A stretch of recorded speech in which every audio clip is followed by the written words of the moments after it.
शिरोळ नगरीतील कोट्यवधी रुपये खर्च करून सुशोभित करण्यात आलेल्या राजर्षी शाहू महाराज कल्लेश्वर तलाव आज पुन्हा एकदा चर्चेचा विषय ठरलाय।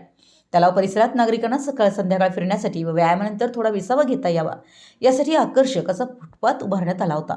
दोन्ही बाजूनी सुमारे 3 फुटांची मजबूत भिंत बांधून त्यावर सुंदर ग्रॅनाइट फरशी बसवण्यात आली होती। मात्र दिनांक 16 फेब्रुवारी रोजी दुपारच्या सुमारास काही विघ्नसंतोषी, माथे फिरू व व्यसनी प्रवृत्तीच्या लोकांनी या ठिकाणी तोडफोड केल्याचं दिसून आलंय।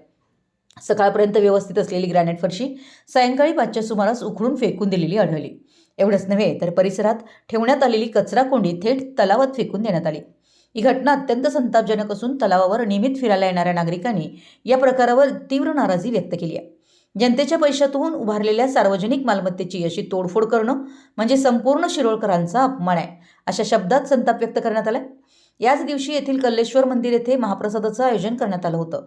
मोठ्या प्रमाणावर गर्दीही होती। या गर्दीचा फायदा घेतच हा प्रकार घडवण्यात आल्याचं संशयित नागरिक व्यक्त करतायत। नागरिकांची मागणी काय? सीसीटीव्ही कॅमेरा तात्काळ बसवून घ्यावा, दोषींना शोधून कठोर कारवाई करावी, तलाव परिसरात कायमस्वरूपी सुरक्षा व्यवस्था वाढवावी, शिरोळची ओळख असलेला हा तलाव आणि त्याची शोभा अबाधित राहावी ही प्रत्येक नागरिकाची भावना आहे। काही मोजक्या विघ्नसंतोषी लोकांमुळे सार्वजनिक संपत्तीचं नुकसान होणं ही अत्यंत खेदजनक बाब आहे।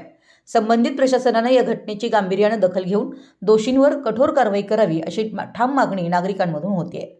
मराठी एस न्यूजसाठी शिरोळहून दिलीप कोळी।